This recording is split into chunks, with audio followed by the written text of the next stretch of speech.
Welcome back to a new season of Coffee with Kay. I'm so glad you guys are here. Before we get started, I just want to share about this brand super quick that I've gotten to collaborate with, that I have dreamed of collaborating with for years since I learned about them.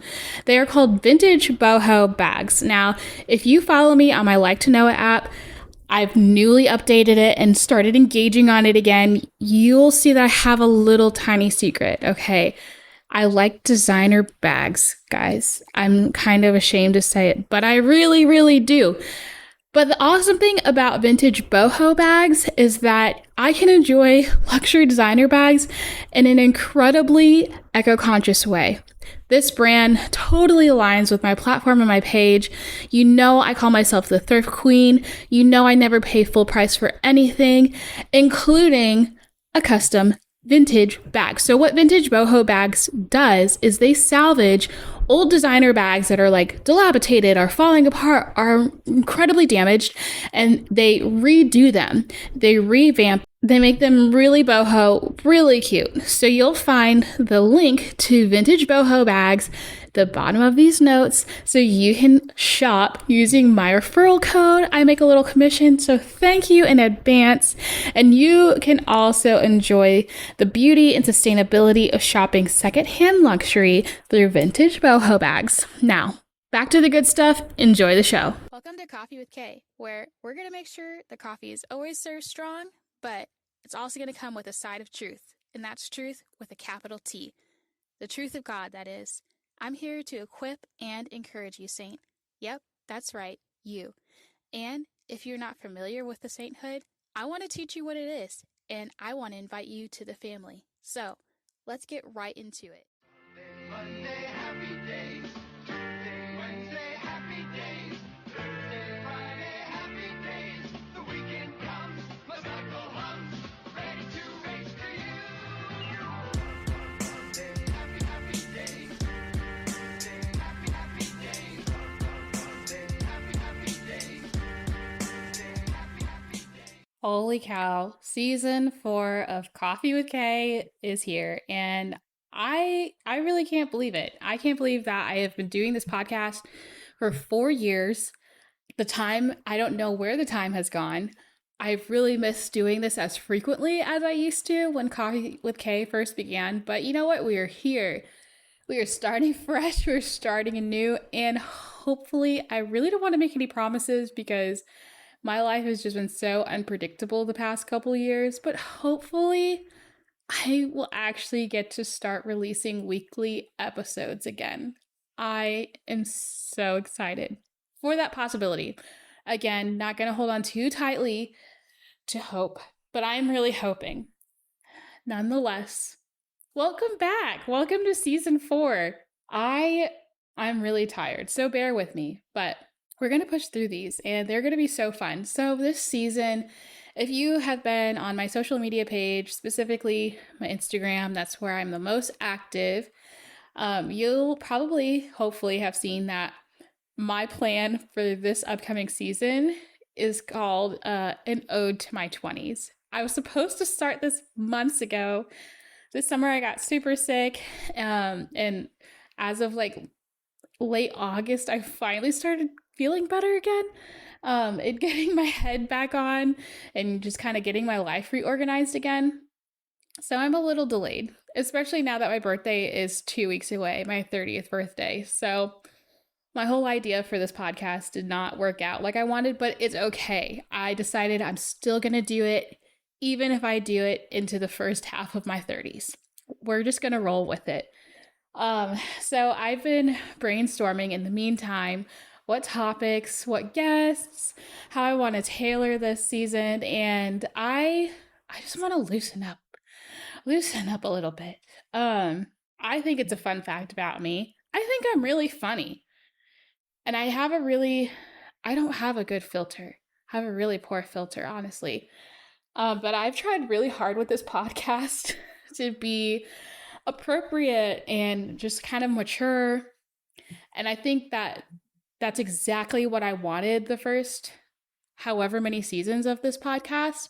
I wanted it to be kind of more professional, encouraging, insightful, philosophical, intelligent, And now I honestly feel like I'm so tired. My brain is just mush. And I was like, it would kind of be fun to just let my sarcasm out a little bit and just kind of let loose a little bit, especially with this season. Because my 20s were just all over the place. There was so much. And so that's kind of something you can expect for this season. I'm still keeping it PG, so you don't have to worry about not listening to this around your kids. But I just wanna preface with that. I'm gonna let loose a little bit. I'm gonna let my hair down, even though my hair is always up in a bun. But I'm gonna let it down this season, and it's gonna be great. And so also another preface that I want to make is that honestly, I look back at my 20s, I laugh, but I'm also like, I can't believe I did that. Like I definitely utilized my teenage years and my early 20s just kind of do some wild things.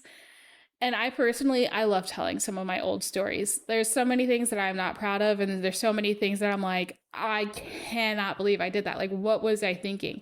But I honestly think it's hilarious. So I just want to make it clear that when I'm sharing parts of my story about when I was not walking with Christ, when I was not a Christian, when I did not believe in God, when I just was very worldly and just doing whatever I wanted, um, I'm aware I was living in sin. I was not living for God. I was not living selflessly. I was very selfish.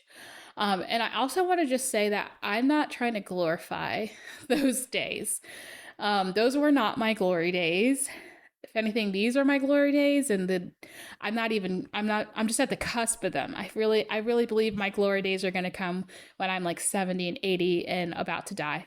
So I'm not even there yet. These days are so ratch. And so my 20s were even more ratch. And I'm not ashamed to say it. So I just want to say, as we go through the season, I'm not trying to glorify my sin. I am not trying to make light of things that I did that were not legal or were not safe or were dangerous. Like, when I look back at it, I am just like, wow, angels are real because there was somebody protecting me. There's so many times, honestly, that I look back and I'm like, I should have been arrested. There were people around me that got arrested, and somehow I was allowed to just walk out the door and not get carded. Or, I mean, really, I just have some honestly crazy stories like that. It wasn't like a one time occurrence. Like, there are at least 5 times I can think of where I very easily could have ended up in jail. So I'm just going to say that I got some wild stories, and we're going to just sit back and enjoy them, and we're going to laugh.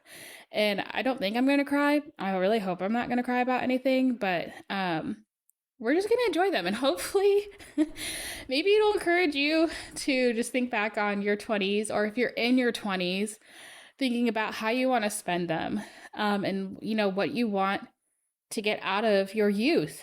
Where do you want to be when you're 30 or 40? Like, what are your actions today? What trajectory are they leading you down for tomorrow and for 10 years from now? So we're just going to dive on in. With that said, that last sentence, that was something that I wish, I wish desperately some older person in my life had just sat me down at a coffee table, at a coffee shop, looked me in the eyes, and just honestly asked me that question. What what do you think your life is going to look like 10 years from now? With the actions you're doing, with the way you're living, where do you think you're going to be? Oh, and then how do you think you're going to get there? And how do you think what you're doing today is going to get you to where you want to be a decade from now? Because I was all over the place. So I'm just going to start from the very beginning. When I turned 20, it was 2014. I was entering my junior year of college. I just had the most tumultuous summer, spring, winter of my life. Earlier in 2014, I was dating my ex-girlfriend. I was living as a lesbian. I was struggling with an eating disorder. I was starting to flunk my classes. I was broke as no joke. I was just in a very horrible, toxic place in my life. That was 19 and a half. Right before I turned 20, I had the amazing opportunity to go to Europe for 2 weeks with my honors program I was in. And by my junior year, by my 20th birthday, I got kicked out of that honors program. I think it was the end of that semester. They had just they'd given me all the chances that I could, and I was officially like taken off probation, and I was kicked out of the honors program because I could not get my GPA back up high enough, even though I was retaking classes all summer and going back and getting my grades up as much as I could. So I was officially a semester behind in college. And that summer before I turned 20, that was, if you've listened to my earlier episodes about my testimony, I'm pretty sure that's in season 1. Go back and listen to it. I've shared very in detail, in depth my testimony story. It's insane. So picking up on my 20th birthday is where that testimony story leaves off. So I leave my mom's house. I had to move back into my mom's house at the end of during the summer. And I had to abandon the apartment that I had bought with my ex-girlfriend, and I had to move back home with my mom. And that's the summer that I got saved. And so I spent the summer sobering up and trying to get healthy again, reevaluating all my life decisions because I had really messed my life up. I mean, I had everything handed to me on a silver platter, and I destroyed it. I really did. I was just so out of line and reckless and irresponsible. And so I was broke. The car I bought had gotten stolen, so I didn't have a car again. And I went back to my high school job as a lifeguard, and I rode my little brother's bike to school or to work as a lifeguard. And so I saved up money. I was at home, so I wasn't partying, I wasn't smoking, so I couldn't spend my money on that type of stuff. And I didn't have anything to do. There was nobody home. There's nobody back in my hometown really to hang out with. So I just was stacking up cash and doing nothing. It sucked. And then I got saved. And when I got saved, I reached back out to the girls in my honors program that had introduced me to Jesus, and shared that I had gotten saved, and asked how I could get plugged in when we went back to school. And I wanted to join the campus ministry with them officially, and I wanted to get baptized, and I needed a place to live. And so I was trying to see if anybody had spots open for a roommate. And there was a spot open at this house with a couple girls that went to our church.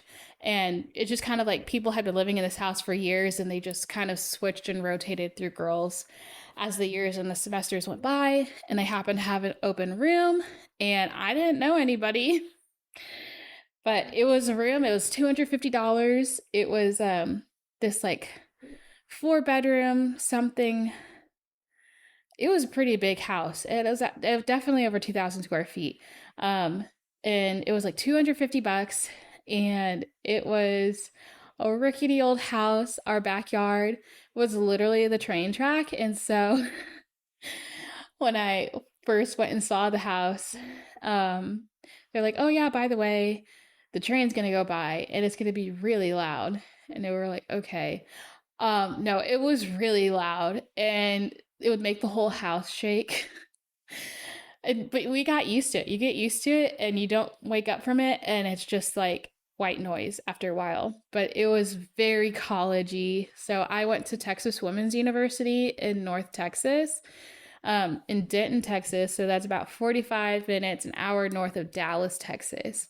So it's a suburb of Dallas. It's part of DFW, and they called it the Little D.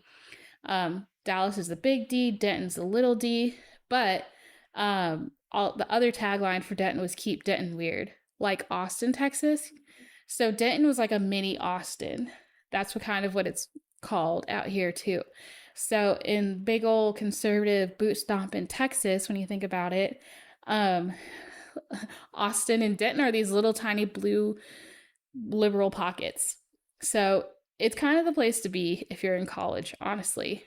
Um, it's a funky little hipster town. Back then, it was super hipster still. We didn't even realize what we were doing was hipster. We thrifted and we had couture coffee and rode our bikes everywhere and recycled and dumpster dived and were weird and had weird hair. And even for 2014, everybody was gay and pan and trans and this, and that was just coming out. And so I was active in that movement. And so it was just like the place to be. Um, so that's where everything started to change for me though. So I left that summer. I left it in that summer, living a completely different lifestyle than when I came back. I moved into this house with these other girls. Everybody was a Christian. We didn't all go to the same church. Some girls went to UNT, University of North Texas, also in Denton. Some of us went to TW. But yeah, I mean, it was chill. We made the most of it. We learned how to get along together and have fun. One of the girls ended up being at my wedding. I still keep in touch with everybody we lived with to this day. Like, no beef. I look back on it with fondness, and it was a place to lay my head. I did not care. So yeah, I had my first car stolen. It was a blue Chevy Cavalier Coupe. It was like a 2005. It was cobalt blue, ugly little thing, but I thought it was so cool. Sorry, that's my dog. She is attached to my hip and she snores, so don't mind her. Um, and it got stolen. So actually, I got scammed, and the person who sold it to me stole it back. So that was fun. So I had this bike. I don't even remember where this bike came from. I think it might have just already been at the house and it was somebody's bike. I really think it was my roommate Tanya's bike now that I think about it. Somebody had a bike and they didn't use it, and I was like, I'll use it. And so when I didn't take the city bus, I rode I rode my bike to school, and it was a good like 8 to 10 miles away. I had to cross the train tracks. There was like kind of a little highway off ramp right by our house. But I did what I had to do, and sometimes I would take the mini bus, the city bus, and I would get to school that way. So I was really independent, and I just did what I had to do. So when I got back to school, I hit the ground running. I had left school I think I was the head lifeguard back then, and then I lost my job. And so I had to find work all over again on campus because I didn't have a car, so I couldn't really work off campus. So I went back to the recreation center. When I was a freshman, I used to get hours there sometimes, and they were so sweet and they took me back. So I would work the front desk at the gym. I wasn't allowed to lifeguard anymore. They wouldn't take me back. So, oh, and I had been like a social liaison, so I would throw like campus-wide pool parties at the pool, which was the coolest job ever. And I effed it up. I messed myself up, and I lost that opportunity, which was such a bummer. And so the building that the pool was in, was where our arena was. And so it was also where the kinesiology department was. And that year I had also changed my major. So I had gone to school to be a nurse. I had like an automatic acceptance into nursing school because I was in the honors program, and TW had like one of the best nursing schools in the country in Texas. And yeah, I had an automatic acceptance, and then I changed my major and dropped out of nursing school the semester before I would have gone to nursing school. So my junior year, I actually should have been living in Dallas. That would have been the year that I would start nursing school, and I completely trashed those plans and stayed in Denton and switched to my kinesiology major. So that was the semester I started. I think the semester before I had started taking some kinesiology classes, but that junior year was when I was starting to take like the upperclassmen kinesiology classes. Um, and so that was a really big transition. My parents were not happy about that. They were so mad. All my life, all I had ever wanted to be was a baby nurse. And they were really proud of me for wanting to do that and like getting into school. And then I was like, yeah, I'm going to do corporate fitness. And they were like, that's so stupid.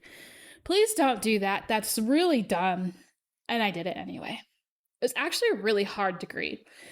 That that was so hard. I still am like so proud that I got through college.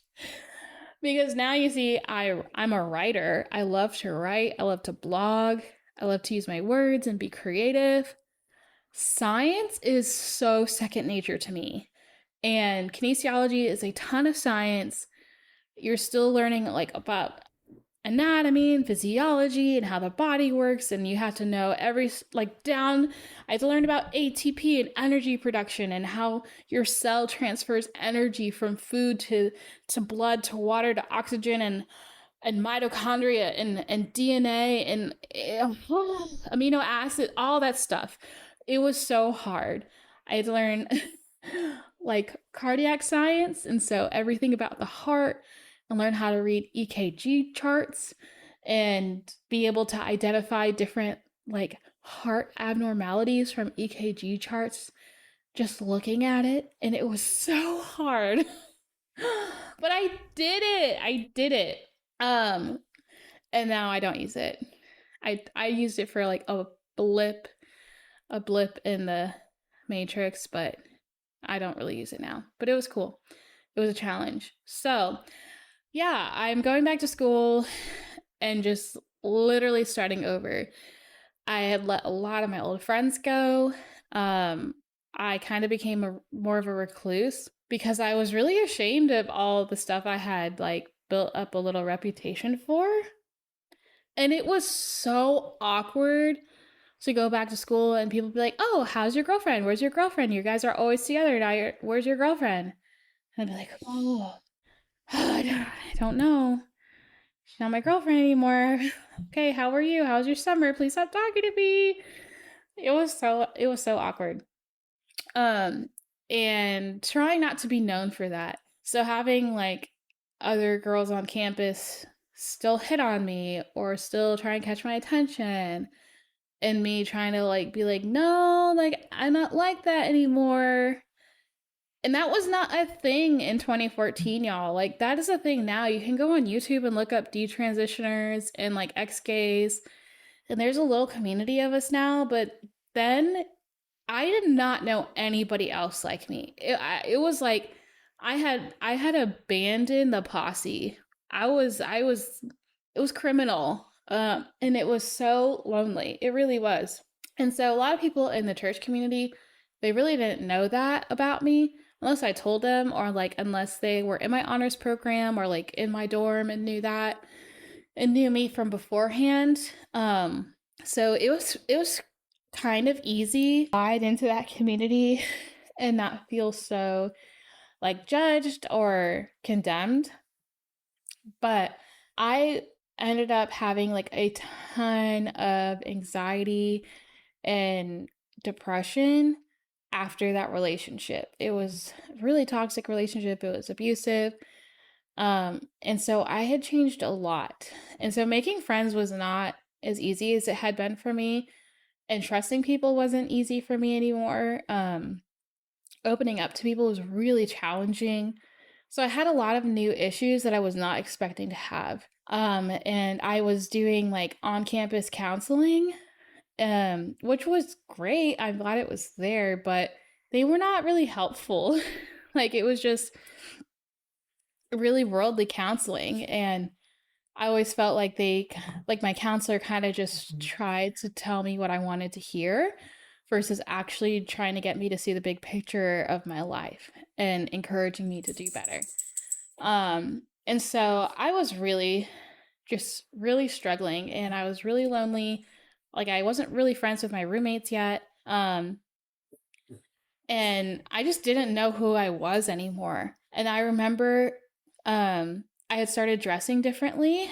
And so I was not like a boyish lesbian by any means, but like I had a little bit of an androgynous style. And then when I came back to school, I had gotten rid of like a lot of my clothes and was like ultra feminine, like maxi skirts that I'd thrifted and lipstick, and I had blonde hair, and like I was really just trying to figure out who I was. Um and so that was also really uncomfortable for me. I was trying to be more modest, not because somebody like told me, well, now you have to be more modest, but like I felt the necessity to be more modest in my appearance. I felt why it was important for me to cover my body and protect my body and not let everybody see my goods. Okay, super brief commercial break. I want to tell you guys about this new laundry soap that I started using from Buff City Soap. So it's a non-toxic soap powder for your laundry, and it has changed my life. I can tell you how much time I have spent with my washer and dryer and folding clothes. It brings me actual joy. And you guys should know, if you are on my Instagram, I like laundry is the bane of my existence. But when I tell you this soap is amazing, it's amazing. You're gonna love it. So make sure you check out my show notes, get signed up for the rewards program so you can have a chance to get some free cash money from Buff City Soap. I promise once you start, you will not want to go back. Yeah, so there was just a lot of change going on, even just that first month of being 20 in 2014. So I just remember feeling really depressed, feeling really lonely. And with that, I remember being introduced to my first temptation. And so I like to say there's a difference between a test and a temptation. God never tempts you, He tests you. But God does not deliver us to temptation. Like, that is Satan. He will tempt us. He will lure us. He will entice us. God woos us and He cares for us. Yeah, He'll test us and He'll put us through difficulties for the sake of growing our faith, but not to be separated from Him. So a test is not going to be something that is sin, because God is not sinful. He's not going to lead us to sin. That is Satan. So that is when I had my first temptation, and I failed. Whether, I guess it was a test, but I gave into the temptation. This is why I think it was a test. So I really can't even tell you how it happened, but this is in my book, Sown, Rooted in Redemption. So yeah, in 2020, I wrote a book about my testimony story called Sown, and I divulge my life in this book. And there's a character in that book called Zaid, and I probably have talked about him on this podcast before too. So Zaid was this situationship I had been involved with since my freshman year, and it kind of started back up after my ex-girlfriend and I broke up, and it was just a temptation. It was a huge issue. And so for some reason, I end up, hanging out with Zaid again, and whoever called whoever, we ended up going to a party, and I really can't remember where it was, because I was plastered. And I just remember feeling so guilty. I already felt guilty. I already was like, I got sobered up this summer, and one of the first weekends back, I blow it. And I was really disappointed in myself, and I was saved at this point. So like, I knew not to do this. I knew not to even touch alcohol because I was still underage. Hello, I'm 20. And so then it gets worse, right? We go to IHOP after, and one of my new roommates was a waitress at IHOP. And so like, I'm like, hey, I give her a hug, and she's like, wow, like, what are you doing? It's like 2 a.m. Why aren't you at home? Who are these people? Who are these guys? And I was like, yeah, see you tomorrow. And just played it off, because she went to my church. She knew my new friends, and like, she was my accountability, and we were not supposed to be doing that living in this house. So I could have gotten kicked out. clearly I did not again, I really made life hard for myself. Um, and so now I'm feeling super guilty. And the next morning I go, I wake up and the craziest thing happens. I am not hungover. Usually, like, I would drink to a point where I was so sick, and the next day, so hungover, and I would just feel like so horrible. But the next day, I was not hungover, which was a grace. And then my roommate was like, "Oh yeah, how was your time with your friends last night? Y'all looked like you were having fun." And so I confessed, and I was like, "Yeah, actually, like I was really drunk, and I'm really sorry. Like I messed up. This is that person I was telling you about." And that's definitely when we started getting a lot closer, me and that roommate. Um, but I realized, wow, that was yet another moment that God protected me, because that party could have gotten busted. Actually, no, I think that was a party that did get busted. Now that I think about it, I'm like, there's some memory that I could never remember when this party was. So actually, that party, me and Zayd and somebody else went, um, and it was like at an apartment, I don't know why college students have parties at apartments, especially off campus apartments, because they're always going to get busted. Hello. And I had to go to the bathroom, but there was no bathroom. But I think we knew somebody else in that complex or something like that. So the guys, we all walked out to go so I could go to the bathroom at whoever's house. And we're coming back and we're starting to come up the stairs to go back to the party. And then, like, on the other end of the corridor, we see cops walking towards the party. So we run back downstairs and left. And that party got busted. And, like, you would get tickets, especially if you're underage, because if they busted the party, usually, if this has never happened to you, they kick everybody out. Sometimes cops are nice and, like, are just like, go home. Just go home. Like, just get out of here. But sometimes they'll be like, get your IDs out. We're going to card you. If you're underage, you're getting a ticket. And there were a handful of instances where I was at a party that got busted, and for whatever reason, they did not check my ID, and I just walked out the door and I was fine. And so, yeah, that party got busted. Everybody got in trouble. But because I went to the bathroom, when I went to the bathroom, we didn't get carded and we didn't get busted and we were fine. So, yeah. I just like, but that was truly the last time that I ever did that. Like, I never went to another like party like that again. I stopped drinking cold turkey until my 21st birthday. After that, I felt so convicted. I felt so bad. And then I stopped hanging out with that guy. And there was just this incident not long after that where I truly believe it was another test from God. And this friend, well, the guy Zayd or whatever, he calls me one night, and by this point, like, I'm getting in the groove of school, going to church. I had like a little nanny job for my cousin. And then I had my little 3 on campus jobs. I was also a fitness instructor, like a group exercise fitness instructor. That was really fun. I literally had like 5 jobs when I went back to school, just so I could survive and eat and pay my rent.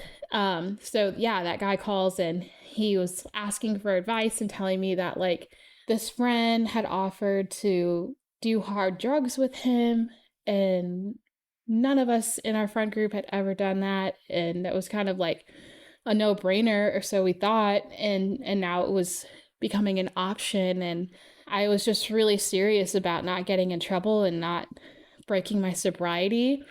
And I was like, man, if you're gonna do that, like, if you even have to call me to ask me, like, we cannot hang out. Like, I shouldn't even be hanging out with you to begin with, but like, we really cannot hang out. And they got really mad at me, and just felt like I was being judgmental, and I don't even remember what else. But I do remember the conversation because it really bothered me, because I was just really trying to look out for them. But it was also that I really truly believe that was the moment God was like, this is the line. So do you want me, or do you want to go back to what you had? And I was not going back to what I had, not for anything. I did not want that life anymore. And so I was like, man, like, we just need to stop talking. Like, just you do you, man. I'm like, sorry you're going to do that. Like, that's a horrible decision. You've been making some really horrible decisions I've been learning about. And like, I don't want this situationship anymore. Like, I'm done. I'm done. And then that was it. And we stopped being friends. And I don't know what they ended up doing. All I know is I didn't end up doing it. So praise the Lord for that. I can at least say I never did cocaine, and I'm thankful for that. I don't even know I'm supposed to say that on this podcast, but I said it. I'm sorry. So, yeah. So I turned 20 in September. I remember I threw a little birthday party, and I had some of my new friends from church come, and like some of my old friends, some of my old roommates, and I made a cake because I used to always make myself a cake for my birthday. And I remember we had a dance party of like, so I talk about this on my Instagram, how I completely stopped listening to secular music after I got saved. I remember something for me that really, I don't even remember why. Like, I just knew that when I listened to my favorite music, it made me want to party. It made me want to drink. It made me want to get high. Like, because, those were the vibes. You had different playlists for different vibes. And so I deleted everything and I listened to like literally like 4 new Christian songs on repeat that I had learned at church. And it was like Good Father and I don't even remember what else. Probably something by Phil Wickham. Like, yeah, You're Beautiful by Phil Wickham, and like 2 other songs. I couldn't even tell you what they were. I really don't. But I deleted my entire Spotify and I just listened to that. And slowly, I would start adding music back in. But then there was this song, y'all probably remember it. It was called Take Me to Church by Hosier. Oh, and it was the jam in 2014. Oh, everybody loved that song, right? And here I am, and a lot of my other Christian friends thought the same thing too. We did the same thing. We're take me to church, I'll worship like you die. We were really like, man, this is so great. And then one day, that song is on, and my mom is with me, and she's like, why are you singing this? Like, I thought you were a Christian now or something. And I'm like, yeah, I am.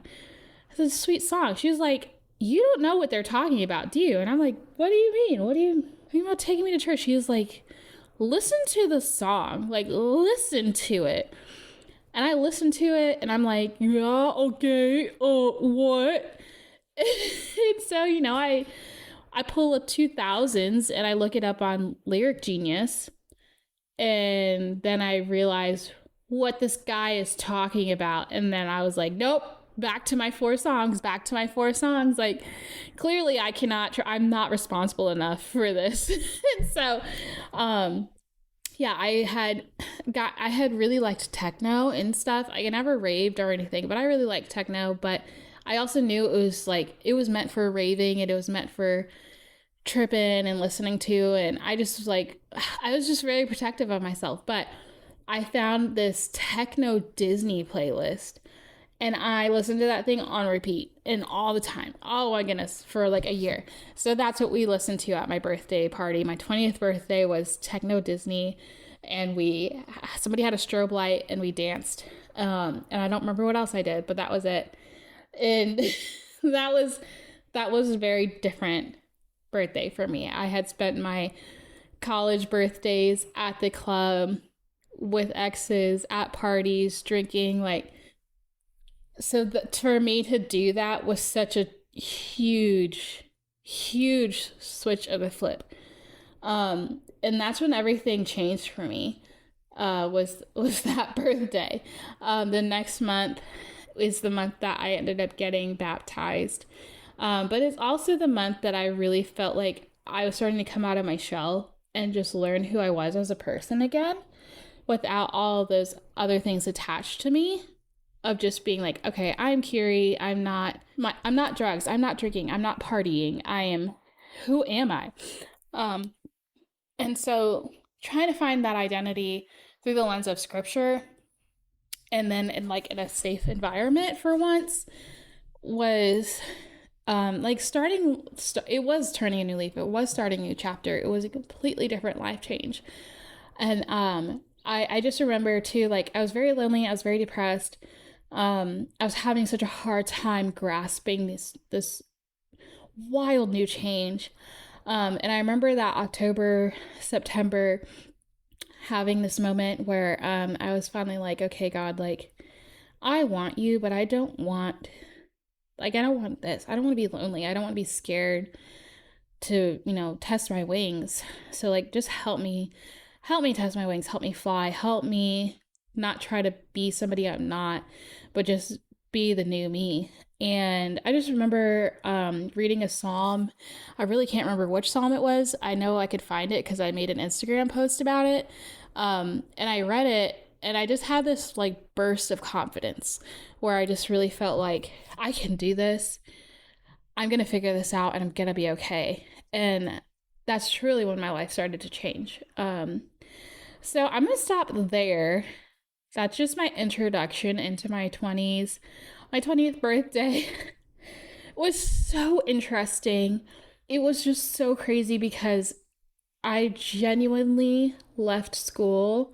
I looked different. I acted different.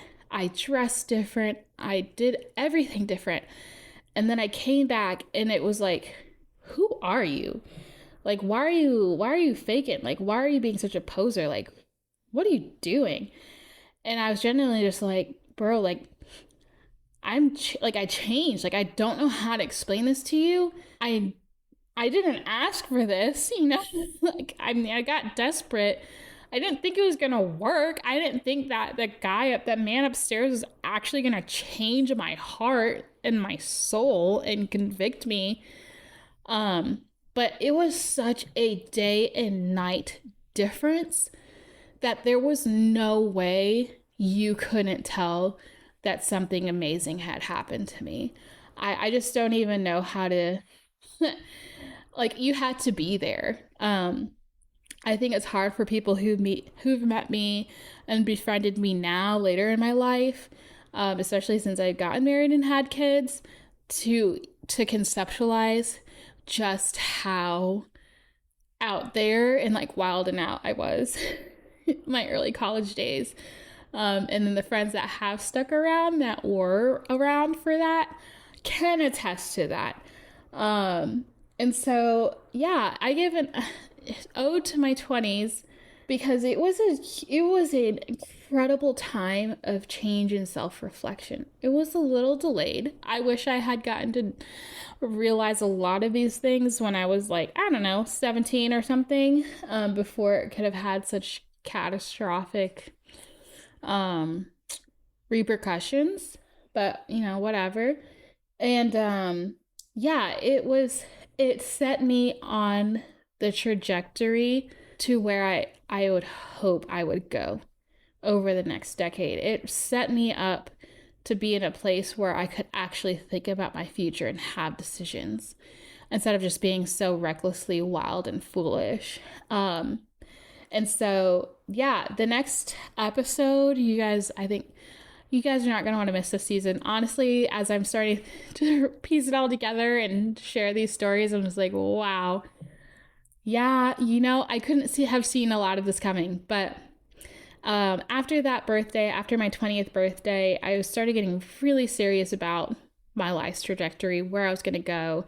And that's when God really started just like changing my life, just manipulating it again in such a severe way that I would have never guessed, because my life plan is not even close to the way that I'm living now, the way that I'm ushering in my 30s.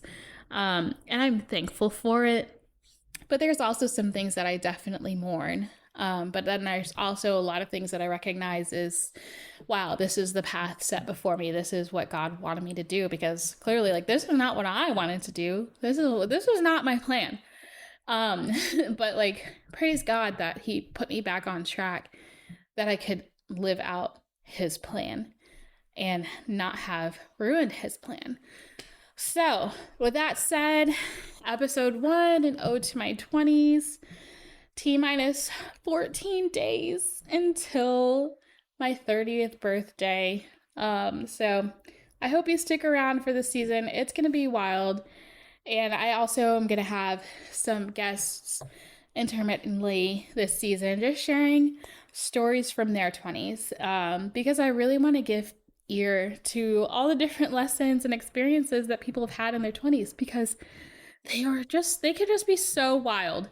And it's just crazy to look back on it. I look back on my 20s with fondness. I'm going to miss them.